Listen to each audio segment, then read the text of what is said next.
We now return to Let's Play Shadows of New York. For me, it always starts with an image. An image which might be vaguely eerie or interesting, but usually not an image that would provoke particularly strong feelings by itself. Usually it hides a mystery, that much is correct. But that mystery doesn't exist without a text, or more specifically a context. Context is everything. One way or another, you need to process what you're looking at. Maybe that context will be something you've heard or overheard. Maybe, although it's quite rare and pretty special, it will be your very own creative, captivating, complete interpretation. The ghost of an idea. Is this a half-forgotten memory or something unspeakably beautiful I will never ever see again? Just a scene from a movie, a fragment of a music video, an animation? Or maybe this really is the last thing Callahan ever saw in his unlife. Warm sunbeams caressing his skin and turning it to ash, a giant ball of fire engulfing his body in flame from 93 million miles away. Was he terrified? Was he grateful? There's no will, no suicide note, no nothing. Instead, we can only count on what the local historians will write, presumably letting their biases shape the narrative one way or another. What am I looking at here? A horrible, laughable hall of mirrors? A creep whom I never ever want to see again. A vampire much more despicable than myself. Or maybe someone who loved taking care of me and deserved to be cared for in return. Funny thing, whenever I was high as a kite, mentally lost in dimensions parallel to ours, she was my anchor. Our shared history, my feelings for her, were an anchor. Matthew McConaughey, returning to his estranged daughter from the outside of the cosmos from beyond the event horizon, guided by nothing but love. Then, whenever I got back to planet Earth for a week or two, I was haunted by a memory of that affection. I was the best possible version of myself toward her. But that haunting always refused to transfigure into something real. What gradually took its place were angry, disappointed thoughts, and among them, one thought that I was always trying to suppress. I need someone who'd know how to raise me up spiritually, but all I have is a sycophant who's always working her ass off to lift me up without understanding what I need. It's hurting us both. Having these words pop up in my head hurt me because they had a ring of truth to them, but also because I knew there must be another narrative, a better narrative. I was just too stupid to find it. Story of my life. Story of my unlife. I still have no idea what I think about this city. I had my the best city in the world phase. I had a just a playground for wealthy fucktards phase. Now I'm in search of a better description. One day, probably, I will stumble upon it, like a piece of writing or a prestigious TV show scene that will contain just that, and suddenly I will look at this place with new eyes. Or maybe I won't. It's like the frustrations I had back at Lodestar, all these words constantly trailing behind reality, trapping you in useless mindsets instead of bringing enlightenment. Fuck all those flashy writers whose main concern is furthering their own brand. Douchebags who present you with limited, pathetic, depressing realities where they are kings. Fuck them all to hell. We need words that will paint a brighter future before our eyes. But what if that can't be done without reinterpreting the past first? What if we haven't even defined the ills and threats correctly? Once again, my thoughts return to the same visual that has been tormenting me for almost every waking moment of this past week. A senseless demise devoid of any context, a crime scene stripped of evidence, an image created by an unknown artist designed to leave you dumbfounded. The investigation is over, all the possible avenues explored, all the non-testimonies are in, no concrete evidence found. The play is almost complete, the actors ready to leave the stage. It is what it is. I failed as a detective, maybe through no fault of my own, but again, it is what it is. This case, this scene, this picture never needed an investigator. From what I understand, all the people in charge ever wanted was a talented writer. What if? Ghost of an idea. When I wake up, Dakota is still not here. I don't know how to feel about that, so I just don't. Kadir hasn't left any messages by the door. Still that mad, huh? He'll probably appeal to the court to take me off the case, and if half the garbage Kaiser was spouting is correct, he shouldn't have much trouble convincing everyone. I look in the mirror and stare at my warped non-reflection. This place is upsetting. You need a change of scenery, girl. Depressing streets of a locked-down New York City will do. I think of God. Maybe that's why I half-consciously pick the cathedral as my destination. I think of the silver cross adorning my chest, an empty signifier. Whenever someone asks me why I wear it, they hear a different story. I think of these silhouettes that I keep spotting from the corner of my eye. No, I don't even want to imagine what that means. I feel what it means, and it makes me nauseous enough. I think of my clan so closely tied to the Catholic Church. It's a loveless marriage, so to speak. Like, for example, the one between my parents. I think about the great irony of the Lasombra's truce with the Holy See. We're the only ones who stay so close to the Lord's light, even though we're certain we will never ever reach it. Some of us shadows have visions. Visions of comrades who departed this world recently, traveling through some abstract space, one that's disturbing and astonishing in equal measures. They almost reach whatever afterlife there is for our kind, but then get caught and consumed by a dark, monstrous silhouette. The rumor is our antediluvian wasn't stopped by his final death. He's still out there, behind the shadows, taking revenge for our patricide, feeding on us like Saturn devouring his children.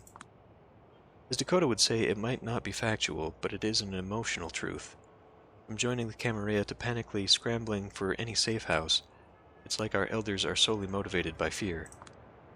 The sins of our fathers are catching up with them, and it's young kindred like me who are given responsibility to clean up their mess with a constant sense of doom looming over the horizon. We don't talk about salvation anymore. We're just minimizing the impact of damnation. It's no way to live, but then again, maybe that's why they call it unlife. Shit, it's Benoit.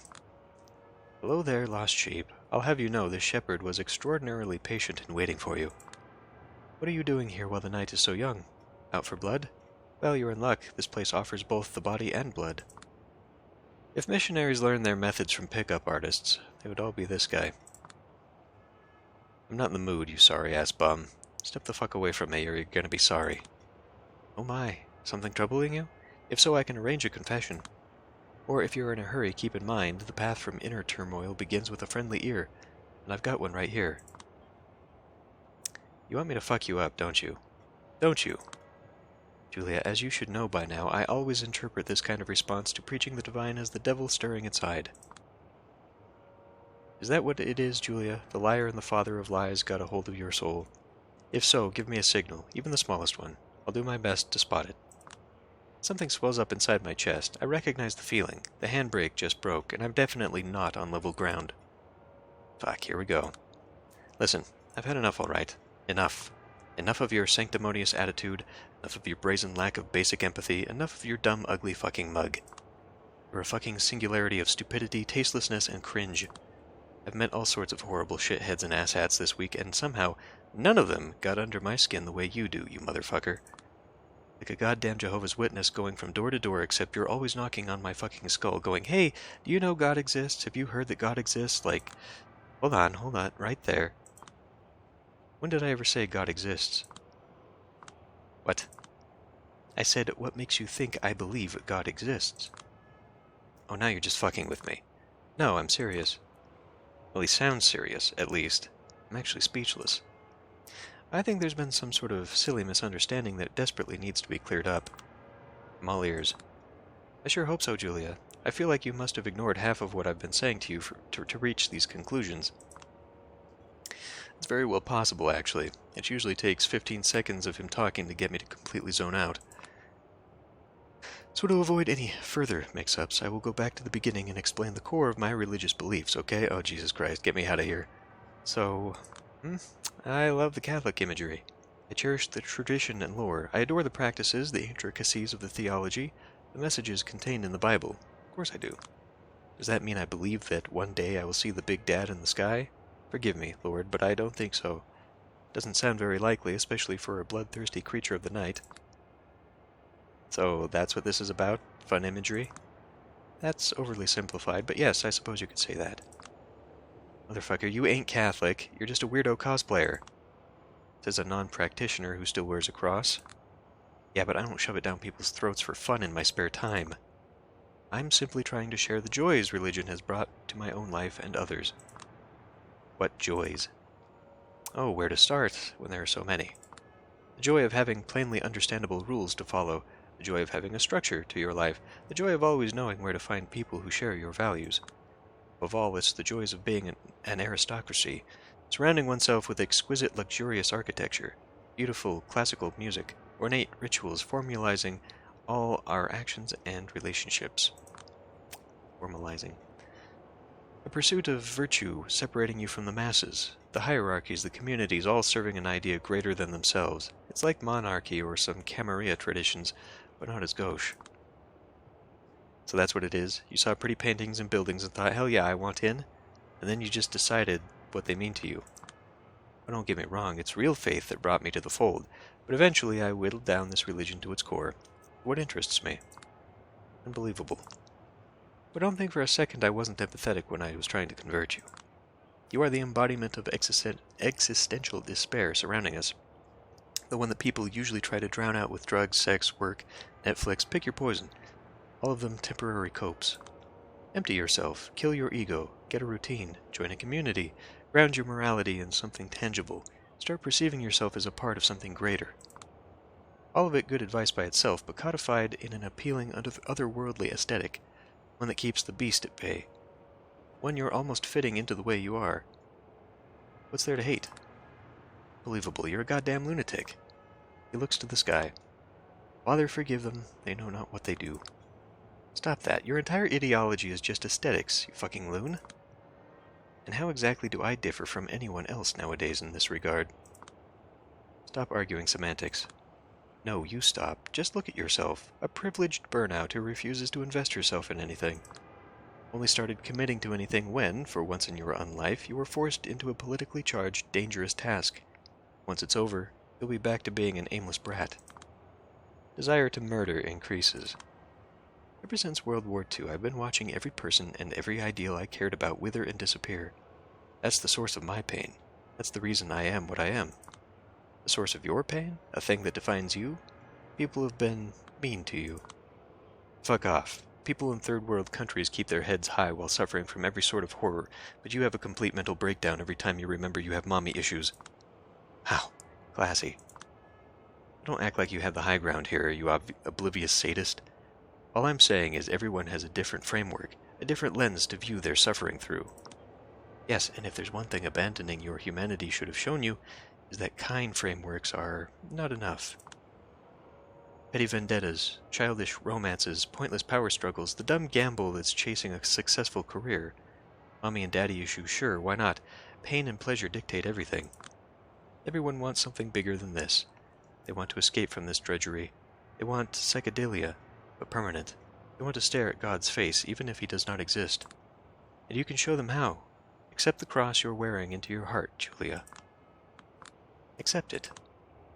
Creepy fucker. Just accept it. Alright, that'll be enough, Benoit. The mood changes in an instant. The sight of Father Leonard takes us both aback. Father, what are you doing here so early? You two are arguing so loudly I had to come out and check. Even if with all the panic on TV these days, simply walking outside feels like marching into a war zone. Yeah, I'm sorry. You should be. I was willing to turn a blind eye to your quirks because I believe you have your heart in the right place, mostly. But I'm very disappointed in the way you approach folks in need. Right now, Benoit Segal is displaying all the confidence of a scolded teacher's favorite. But I was just trying to guide her, to set her on the right path. Are you a priest, Benoit? One thing that bothers me in real life, too. I know, Benoit, I know. That's the problem. The sacristy is open. Please head there right now. We need to have a long talk. Give me some coffee if you wish. But, Benoit. He slowly slinks away, looking defeated, deflated, debased. I burn the moment into my retinas, etch it on my soul, kind of hoping I'll never have to see him again, and this is how I'll remember him.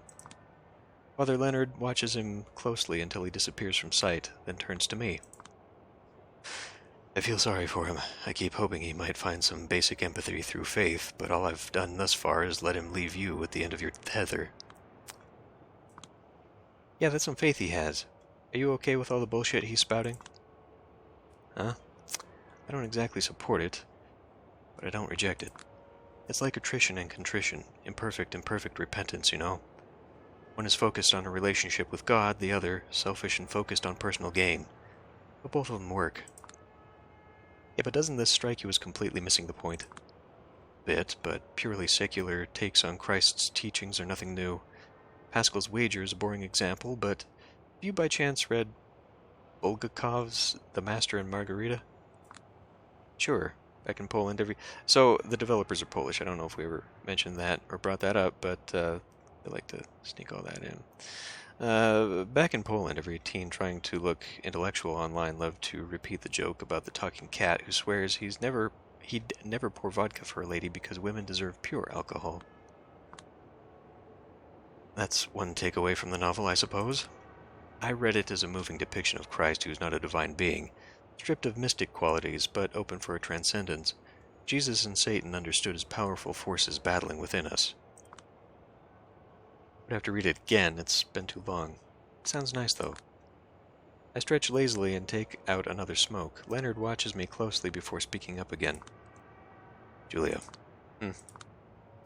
4 hours from now, there is going to be a meeting in the Elysium, the big finale of Celebrations of Power. Everyone will be there, but they were counting on you to not show up.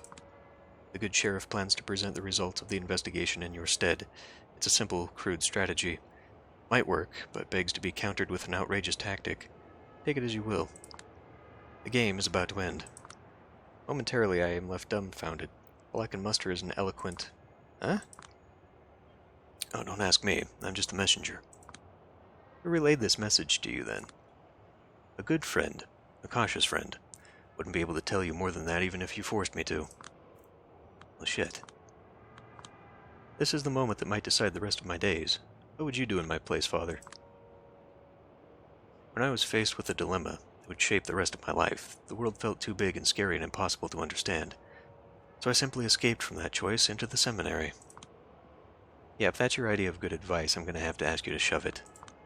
I would expect nothing less. Don't you regret it? Regret what? You're kind of shady, but don't seem like a bad guy. Still, you have to accept that people above you are responsible for some horrible things. If our superiors' acts count as our own sin, then on the face of it, probably half the people in this world are irredeemable. Clever, but not a real answer. And being a low-level grunt for assholes who find wholly objectionable ways... For assholes you find wholly objectionable is no way to live. I don't know. Is it? I finished the smoke in silence. I have to go. Don't know if and when we'll see each other again, but when that happens, I probably won't be the same old me. Of course. But before I leave to scold Benoit, let me say one more thing. Yeah? These are difficult times. My parishioners keep calling me. The things people are going through they might never admit, but if this keeps up, it will cause horrifying, invisible damage to this nation. A dreadful darkness is killing all of us. Little by little. Like every powerful evil, it manifests itself little by little. And yet, sinful as it may be, I confess to being strangely excited. For a moment, we're seeing this suffocating normal disappear. This is the time to dream. A new world is possible. I want to point out, the time he is talking about, this game came out, obviously at the very beginning of the pandemic, and, these are rather prophetic terms, but in hindsight, you can actually see what they're talking about, and his whole thing about basically a distraction, a life of distraction, basically going all the way back to, probably forever, bread and circuses, ideology, and all that, keeping the masses occupied to avoid their tragic suffering. I feel like, what he's talking about, the whole societal breakdown, and now we've segued into a commentary on contemporary issues, is because a large part of the country who lived through these distractions has now had to confront their terrible, terrible lives. But that's just me. But what he's talking about right here is historically true. And I personally, and this might be an unpopular opinion, have also been excited by the pandemic and potential economic destruction and collapse and all those things themselves that I realize people in the real world are suffering through, and I am fortunate enough that the impact has been minimal on me. But as someone who has a history degree and loves history, adversity is what makes us grow as a society. It's what shows us in stark contrast the cracks that we have been largely ignoring. And we always come out better. And by we, I mean humanity at large. People themselves in their little lives suffer immeasurably, and some people never see the bright side of it and come out the other side of the tunnel.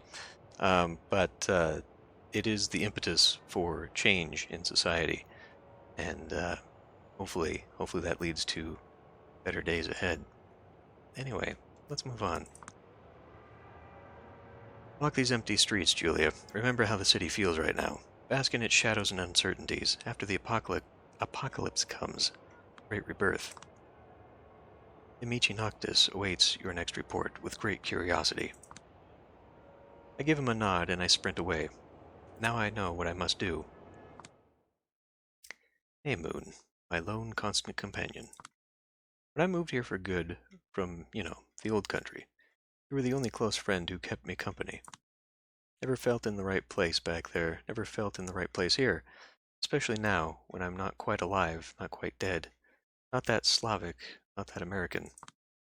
But maybe it's about time I finally carve out some space for myself. It's been a long road, hasn't it? Wish me luck. I catch him in the front of the art hole because, of course, he had to be the first person I met here. No way. No. I'm going to be the laughingstock of the entire city if I don't show up to the resolution of my own investigation. How about you demonstrate a modicum of courtesy? Courtesy? Well, I should put you on trial. I can't guarantee I eventually won't. You've messed with the Kaiser, the eminence grise of this city, beaten him to a pulp like a random goon. He'll do everything he can to destroy you from now on, and my bet is he'll succeed. Whatever will be, will be. For now, at the very least, I'd like to show the court I'm not a baby fledgling who can't see a task she was given to the end. You're making a huge mistake. How did you ever learn this meeting is happening in the first place? Maybe I'm not as trash an investigator as you thought I was. I never said, but you're showing it. That's not a fair assessment. I wanted to finish this whole mess myself, for your own good. It would be nice if you asked what I think next time. I'm actually pissed off he tried to pull this off without me, but I'm not letting it show, counting on being able to guilt-trip him into submission. His deep sigh of resignation proves that my tactic was successful. Fine, but you will stay quiet the whole time. No tricks, ifs, or buts. But of course. This way. We step into the maw of the gallery. The celebrations of power are almost over. Everyone is back to their usual respective styles again, looking weary of each other's company, trapped in their own little worlds. The art hole is nearly empty now, and Kadir is gently strong-arming the last remaining nobodies into leaving the premises. Eventually only me and a select few New York Camarilla VIPs remain. Ah, Miss Sawinski. Barely made it, huh? The asshole with the glued-on smile spots me first, and he's just as authentically enthused to see me as ever, so he finally showed his face around here. I wasn't sure if you would join us tonight. Kadir made this meeting sound like a one-man show. The preparations took me a bit longer than I thought they would. I apologize. Are you, by chance, planning to surprise us with something? Well, if I was planning something, it wouldn't be a surprise if I told you now, would it? Can I have everyone's attention, please? We're about to begin. Everyone remaining in the building gathers around Kadir. Ah, exciting. Is everyone present? Present and accounted for. My prince? Yes. Before we begin, let me welcome an unusual guest to our fold. She gestures towards a corner, behind which emerges a silhouette that would never, ever appear here under normal circumstances. Name's Twerk. I am the Baron of the Bronx. I was delegated here by my compatriots as an oversight authority. I am here to observe the results of the investigation. Nothing more, nothing less. See, here's the thing about detective and investigation games. You kind of have to have a working list of evidence and points and all that stuff. And, I record one, maybe 2 episodes a night. So this has been going on over the course of, about 2 weeks now? And, my memory being a sieve now that I'm older, I hope I don't have to piece together the whole thing here by myself. The game so far has been on the rails a little bit. I mean, like 80% on the rails. And we'll find out. This could be bad. I guess, the game has said I've screwed this up. And, I guess I kind of feel that way, but I also kind of don't, just because the game has been on the rails so much that I don't actually know what my choices have done, aside from, beating the piss out of an elder. But anyway, let me stress this one last time. This is a one-time occurrence, meant to alleviate the tensions in the city, not a symbol of mutual recognition. Not in the slightest. I peek at Addison's face to get a feel for how a hardline loyalist might grapple with this arrangement. His expression betrays no surprise, only a slight discomfort.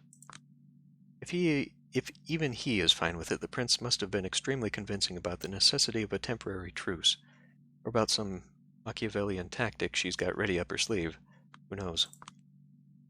Of course, we might have fuck, why can't I say words that I can read in my head, but then I just can't make them in my mouth? Irreconcilable differences, but there are times they have to be temporarily put aside in order to quell unrest and open paths for constructive, meaningful change. If anyone would like to voice their concerns, the time is now. Torque, Arturo, and Pinard exchange glances. Normally I'd consider it an innocent gesture. Knowing what I know, I roll my eyes. A stick or a carrot, Torque? What made you break and sell your compatriots? How much do you really know? If not, Kadir? May I? He steps into the middle of the room and clears his throat theatrically. First, let me plainly state that the conclusion I'm going to present is by no means my own achievement. It is the result of a tireless investigation conducted by talented kindred I won't name here. A telling glance in Torque's direction serves as a succinct explanation for why he refuses to call them by their names. And, of course, Julia Sowinski, whose ceaseless groundwork over the past few nights served as a foundation for the findings that are about to be revealed here. Thank you, Julia. It's not the first time he set out to oversell my achievements. As the sheriff, my role here is mostly representative. I spent the last few days overseeing the celebrations in Elysium, making sure no harm would befall anyone present. Luckily, none did. Looks like the prince's decision to move forward with the event was the correct one. And for that, we should extend our thanks to Kadir, and let us not overlook our guest to a degree. I managed to convince my key allies that diplomatic action is the only way forward in this case. No matter how wrong-headed the enemy can be, we still need avenues to negotiate and communicate. I'm curious how Tamiko would react to him looking like a corporate bastard designing the future order, dismissing potential for change that lies in unrest. No wonder she dumped him. Spare us the empty pleasantries and let Kadir move on. I don't have all night for this. Right, I'll be concise. Douglas Boss Callahan's remains were found in his office by one of his ghouls first thing in the evening. The first kindred to confirm it was another anarch, Baron Torque, present here.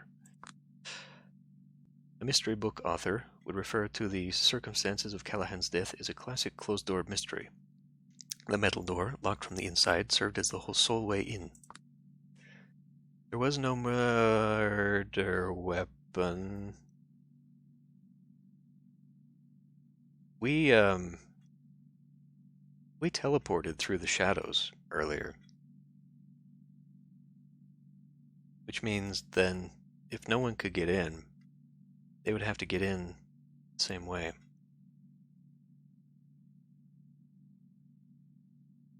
Is the Lasombra chick not dead? Remember at the very beginning of this, when they were talking about there had to be an exchange for some reason that I don't actually remember? Because my sire is dead, right? And she had to trade her life for mine. For some bizarre agreement. I guess because there can only be a limited number of Lasombra? But what if that's not the case? What if she went into hiding so that she could sneak in and kill this guy? Before we go too much further, antediluvians are the forebears of every kindred belonging to the 13 clans. They are the descendants of the 3 children of Cain, then of course are, children of Cain. Anyway. Right, anyway, so, just a thought. There was no murder weapon, no useful testimonies, and the evidence was how do I put it, barely circumstantial at best. What was left for us was one hell of a puzzle, one where the answer couldn't even be approached using the tried and tested question. We both know? We were presented with a poorly timed power upheaval, a tense situation where a long-planned celebration was in danger. Suddenly, all of us were faced with an uncertain future. Everybody benefited, yet nobody did. No one was especially fond of Callahan, but it's not like anyone seemed particularly keen on removing him from the equation, especially at this time. For a moment, we were sure this was the beginning of an offensive on the part of the Camarilla. We started wondering just how violent our retaliation should be.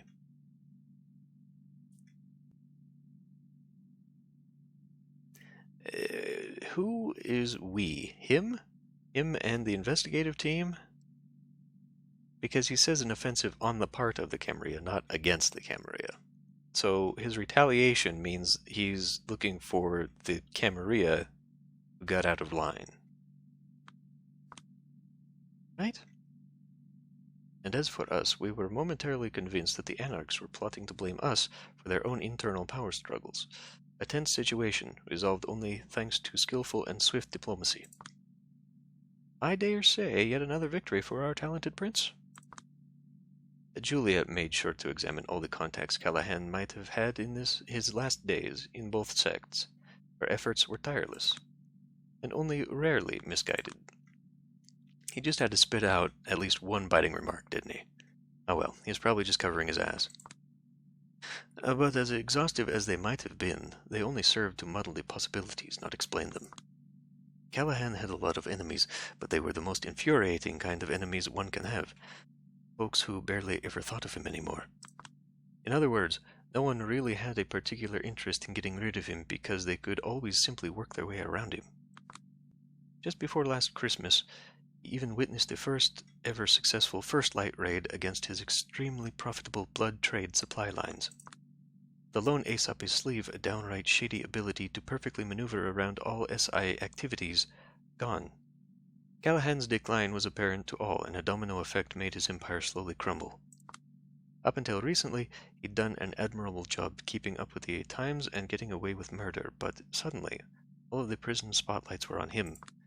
The recent stories we hear about him all depict a depressed, downright manic recluse, lashing out at everyone, struggling and utterly failing to fit into the new reality he found himself in. A closed room, no evidence of struggle, a lack of strong whodunits, the corpse being found in the very early evening hours. The conclusion is simple. Callahan's final death was self-inflicted. Suicide, to put it in simple terms. Silence has filled the room. But then why...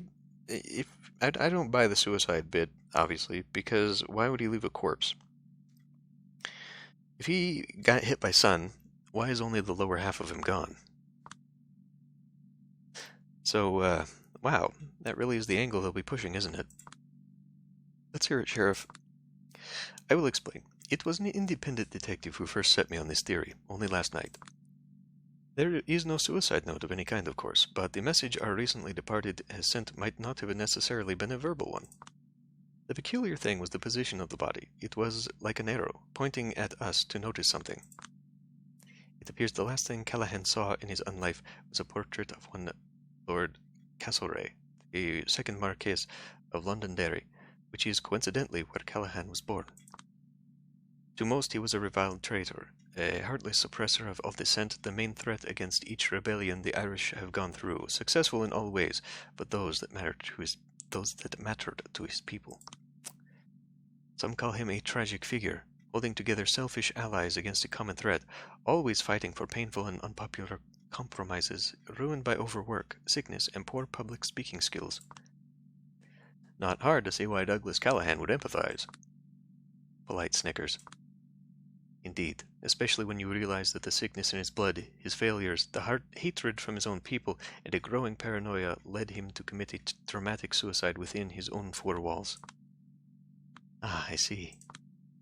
The assumption is, instead of stabbing himself to death with a knife or a pen, he decided to let the sun embrace him in its warmth, Castlereagh's face burning into his eyes, a poetic final death. It's not the closure we might have wanted, but probably the best explanation of his motive going to get. Does everyone follow? A heavy silence fills the room. Nobody speaks up except Prince Bernard. To me, it's all perfectly understandable, agreeable, and most importantly, it fits the man I've come to understand over the last 2 decades. Consentient murmurs resonate through the room. Agreed, and might I add, there were some irregularities in the handling of the crime scene, but the Anarch leader's findings suggest Callahan's resentful ghouls were to blame. Folks have been real happy to see him dead, is all I'm saying, and they went overboard with the celebrations. They've all been interrogated, though. Yes, I have received all the resulting intel, and it's done nothing to change my mind. Their depictions of Callahan's state of mind only serve to support the suicide theory. It is my suggestion that we all announce these findings to our respective communities first thing tomorrow night.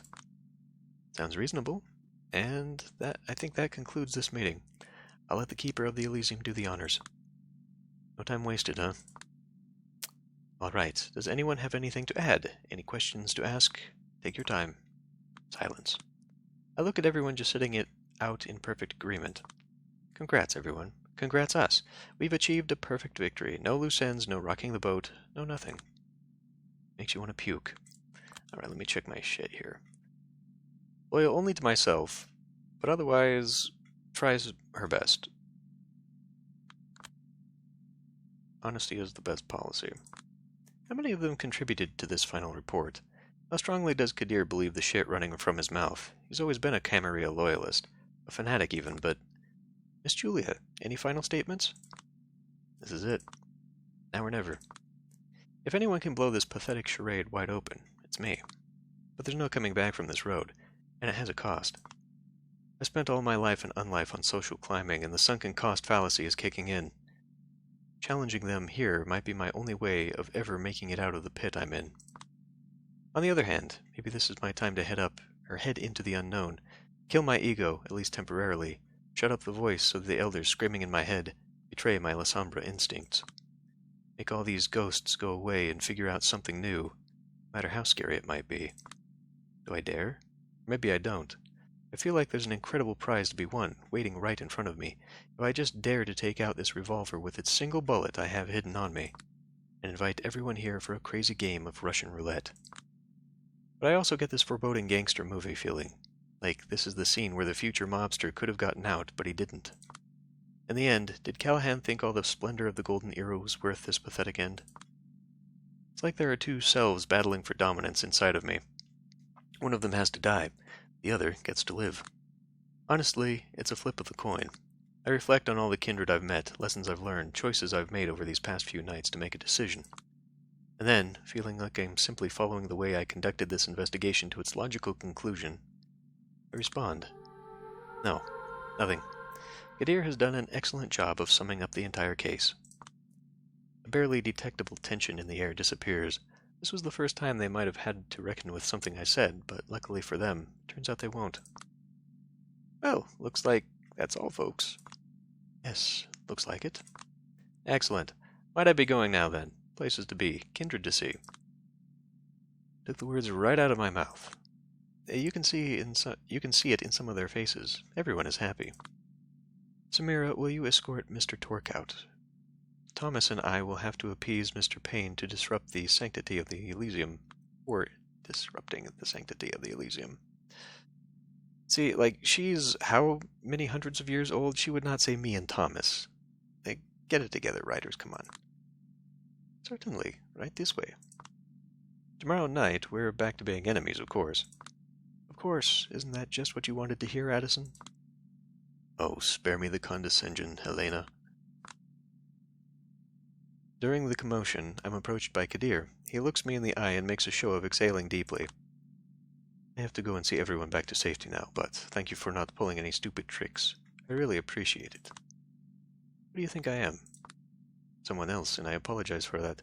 Sometimes you just see something and completely misinterpret it. We'll think about how to handle the future, particularly the Kaiser issue tomorrow. All right? If I'm even here tomorrow. He pats me in the back with a short, awkward smile. See you then. Everyone slowly scatters, but I just sit there, keeping eye contact with the only person here I still have some unfinished business with.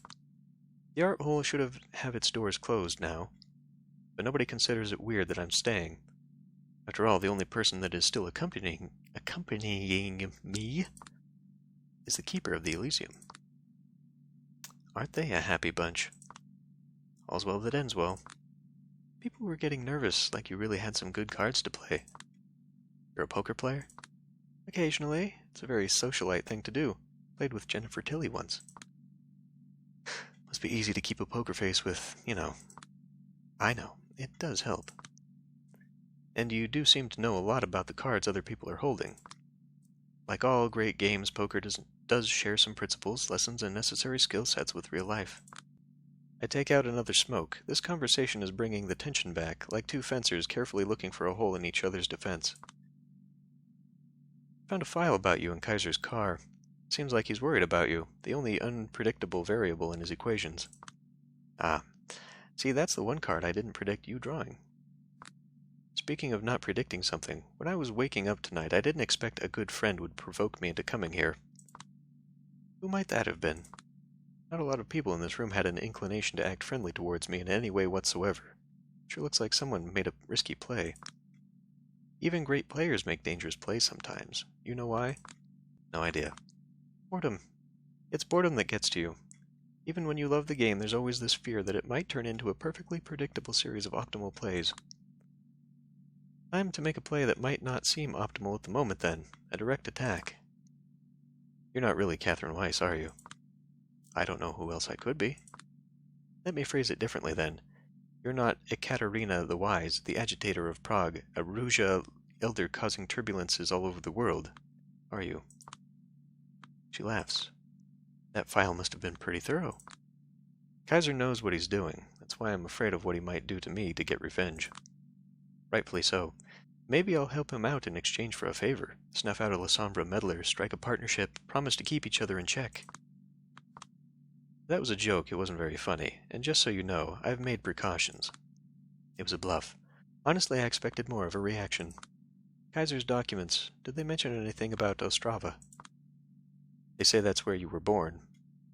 As Hanna Urbanova was unlucky enough to immigrate to New York City at the perfect age, and with a pretty accent, approximating that of Ekaterina. Honestly explains a lot. Kadir told me Aisling once organized a blood hunt after Catherine, Ekaterina, that she was both a liability and too intertwined with the city's history to give up on her. This solution, you were deemed the best possible, compromised by all parties involved. The particulars aren't really described, it's just theorized blood magic was used, maybe flesh crafting.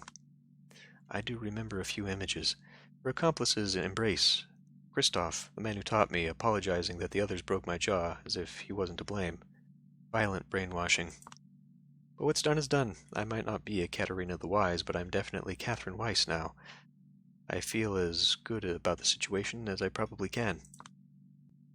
She's the brooding Batman and you're the fun-loving Bruce Wayne? Zorro and Diego de la Vega? Something like that. A debutante who sleeps a lot and parties a lot. Only has to do something unpleasant from time to time. Do you hate her? Sometimes. But I mostly pity her. I've come to accept my fate, and I don't even feel much trauma when I see my jaw in the mirror the way she does. Some pig broke hers centuries ago, and she still relives the assault every time she catches a glimpse of her own face. All that power, all that reach, all the appearances, still not enough. Don't get me wrong, but is there a point to all these questions? Oh, there definitely is.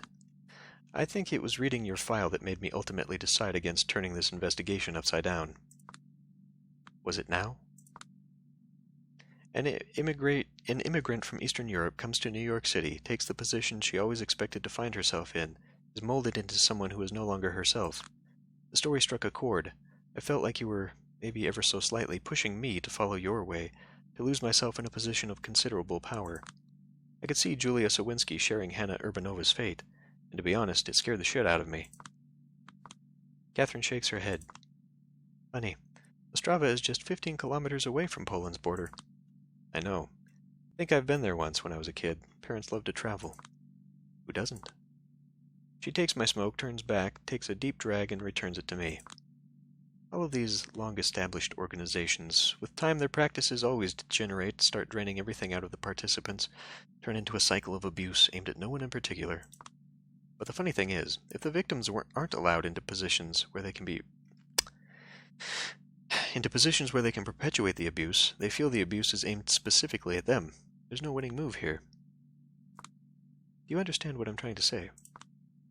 I think you're making excuses for yourself? She desperately tries to stop it, but laughs. She sounds a bit like a harpy screaming, but it's strangely endearing. I take a drag of the cigarette she took from me earlier. My inner grade schooler excitedly informs me it's an indirect kiss.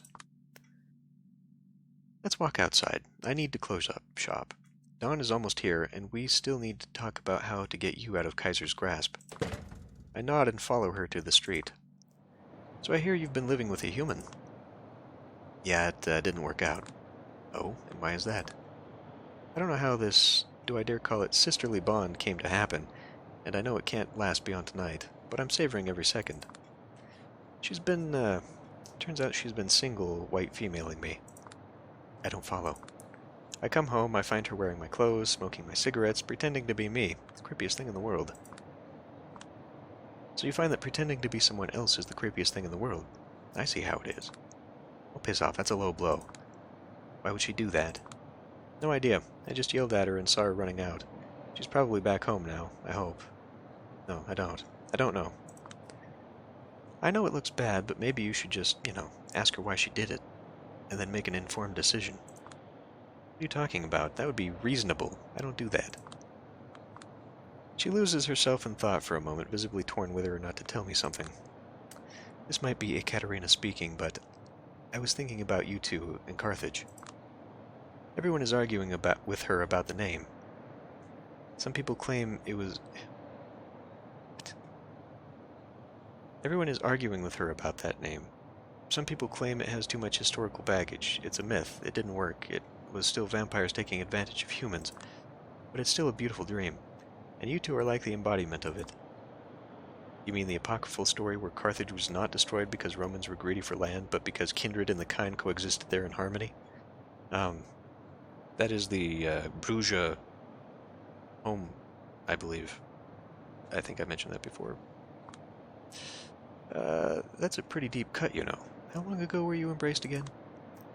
I've been reading a lot to catch up. The inner journalist / former copywriter in me still refuses to die. Again, it might be as well. Oh my god.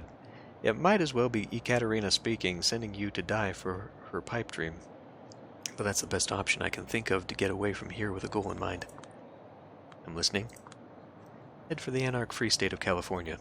Look for a man named Giles. If you're alone, you might have to do a lot to prove yourself. If you're with your friend, you might have to do a little less. If you succeed, you'll be able to fight for the noble cause of establishing New Carthage. It's hopeless, but no matter what tough act Kadir is putting on, still better than waiting for Kaiser to act. Might as well give it a shot, then see what's next. Thank you.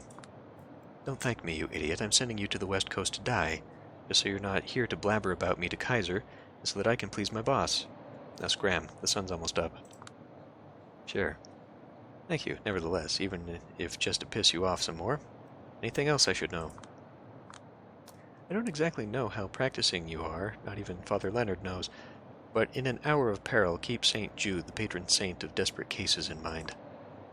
I'm not even religious, but in my darkest hour, someone told me to keep him in mind, and maybe I wouldn't be here if he didn't. Yeah, I know of St. Jude. In happier times, Mom used to joke he was the patron saint of her sex life. I see. Fellow Catholic guilt survivor, huh? That classic Eastern European upbringing. Not admitting to anything. Stay safe, Catherine, and thank you. See you again someday, somewhere, Julia. Although, probably not.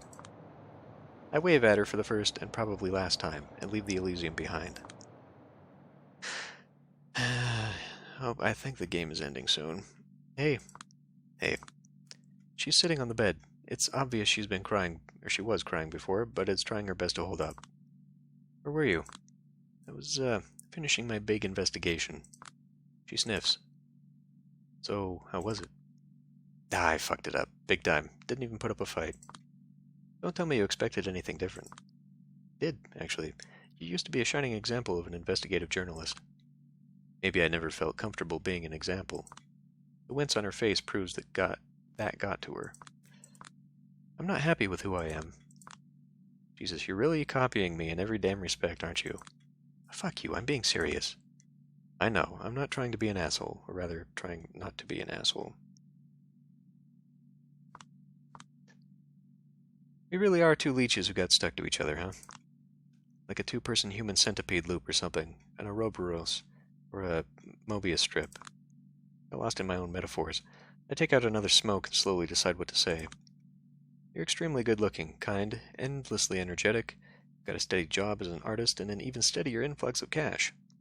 Why would you want to be someone else?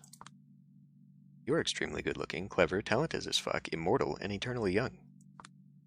But you still have that horribly deep well of self-loathing within you for some godforsaken reason, and it fucks me up as much as it does you.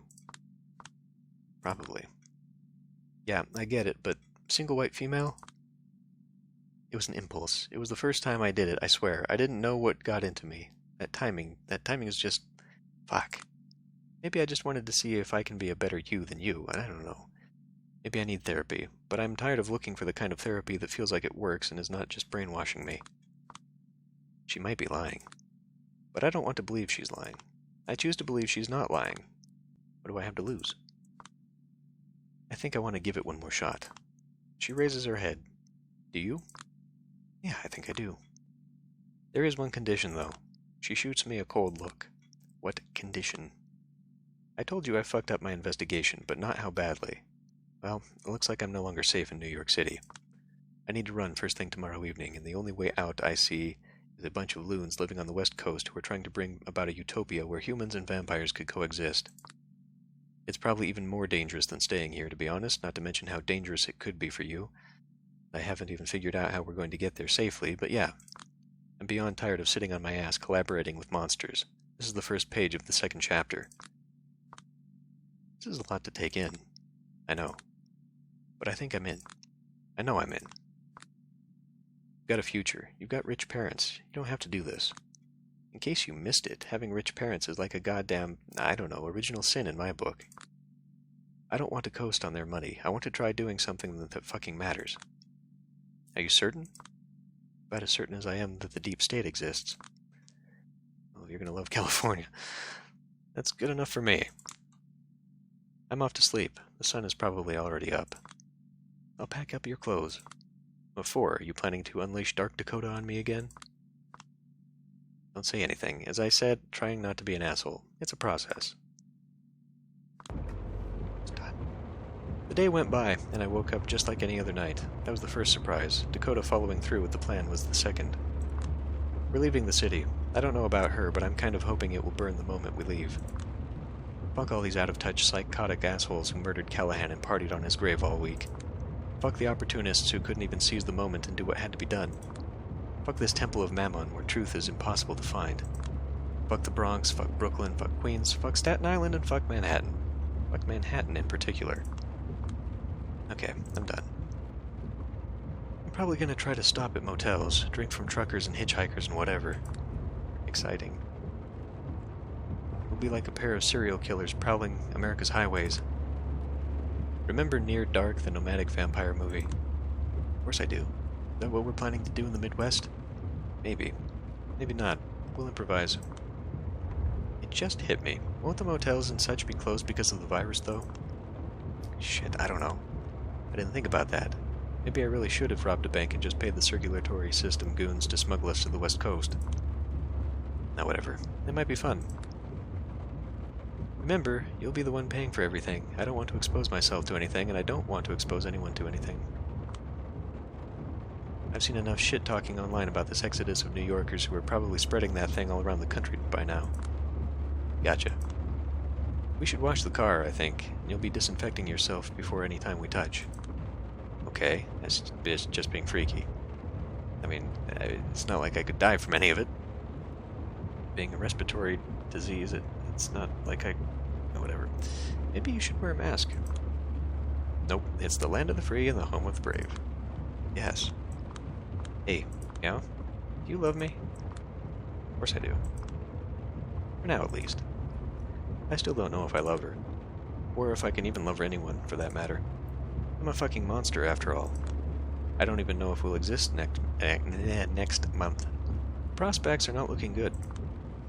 But although I can't even see myself in the rearview mirror right now, I will remember this image of us leaving the city somewhat melancholic and somewhat hopeful forever. And maybe the meaning of this image will be clarified with time. Or maybe I'll just force a more positive description on it. That is what I'll believe. No matter what happens, even if oceans of blood lie before us, I will make this a cherished memory. Whatever possible salvation still remains for me, it probably lies in the eyes of another. Okay. Well, I didn't care for this one. This is not as good as the first one. The story felt really on rails. I had very few opportunities for decisions that honestly didn't feel meaningful. Now, they very well might have. It is 100% possible that different decisions would have led to me having that different ending, and I can see that because we were only one character this time, not with a possibility of three that would have had different stories, etc. But the story here tells me at least what the canonical story was for the last game, where we were supposed to have befriended all of the characters, and whatever we did, we would still have ended up fighting the Inquisition, and all of those things were meant to happen, and therefore probably would have happened. We would have gone through them. So, it's hard to say whether this game still had the same thing. I'm mildly disappointed that it didn't give me an option for anything at the end. I can only assume that the end was decided for me based upon the decisions that I had made before. But I also feel there's a little bit of a misinterpretation / poor explanation of what those traits did. It made me think that, or at least I got the impression that, as I made a decision at one of those major points, it gave me sort of a behavior, um, I guess, path to follow down. Like if I established a trait, then all other decisions should have been connected to that trait, and then therefore it would have helped me stay in character, because at least in the previous game it felt like if I fell out of character with who I was supposed to be, I screwed up. And when I took the approach, and acted towards my strengths, that seems to be when things went better. So, my takeaway from all of those traits were rather that they were just more indicators of past choices I had made, and that probably behind the scenes there's some number that gets added up, and then that affects the ending. Also might not be true. I would have to play through this again and play it somewhat differently, I guess, possibly more aggressively.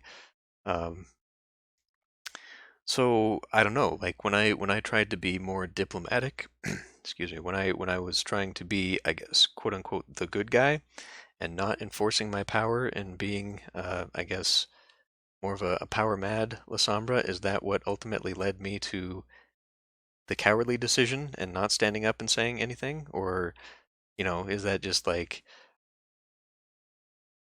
I don't know. It's hard to say, and again, I would have to play through this again, choosing different options or different approaches or whatever.